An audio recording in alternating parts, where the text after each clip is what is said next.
El gobierno y los políticos del oficialismo, algunos diputados, estaban proponiendo que finalmente el hospital biprovincial de la zona de Quillota, de todo ese sector, se pasara a llamar Hospital Salvador Allende.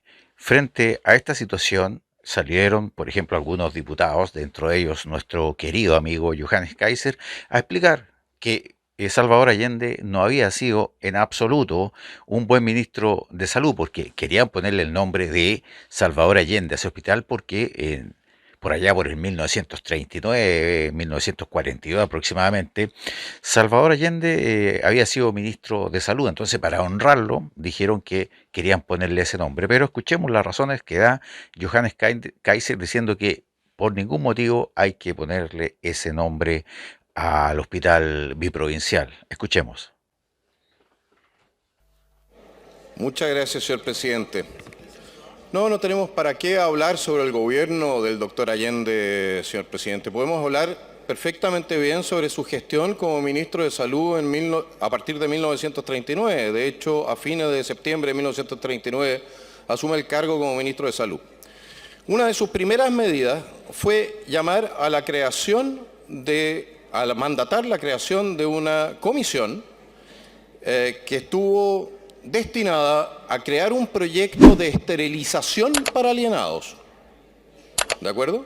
Que se enmarcaba dentro de una serie de medidas que él planteó como su trípode legislativo, que eran medidas eugenésicas negativas y medidas eugenésicas positivas.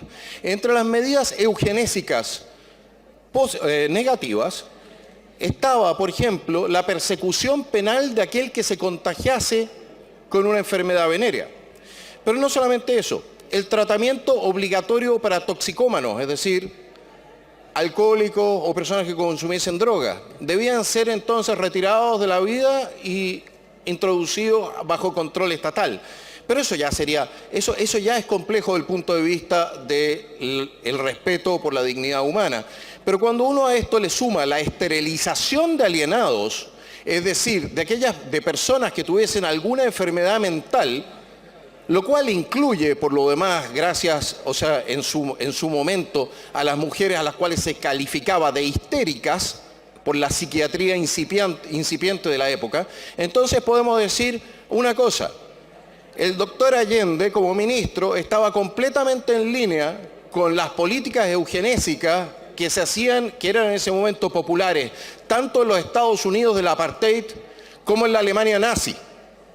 Y no veo ninguna razón por la cual se debiese recordar su paso por el ministerio como un gran aporte desde el punto de vista médico, puesto que su visión de la medicina encerraba un profundo desprecio por la dignidad del ser humano.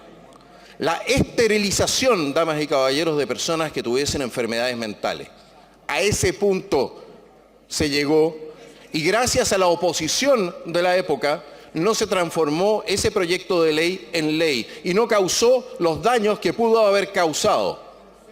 Pero el doctor Allende, damas y caballeros, definitivamente no se cubrió de gloria con este proyecto de ley. Y no veo ninguna razón por la cual debamos recordar su paso por el ministerio honrándolo con el nombre de un hospital. De hecho, deberíamos olvidar que fue ministro de Salud. Muchísimas gracias, señor presidente. Bueno, después de escuchar un rato estos argumentos, que si hubiera más tiempo se darían muchos más argumentos en contra, concluimos en que bajo ningún punto de vista se le puede poner a un hospital chileno el nombre de Salvador Allende. Una, porque como ministro de Salud fue horrible, y también como presidente de la República fue simplemente para el olvido. Nos vemos, queridos amigos. Antes de despedirme los invito cordialmente a suscribirse al canal. Nos vemos.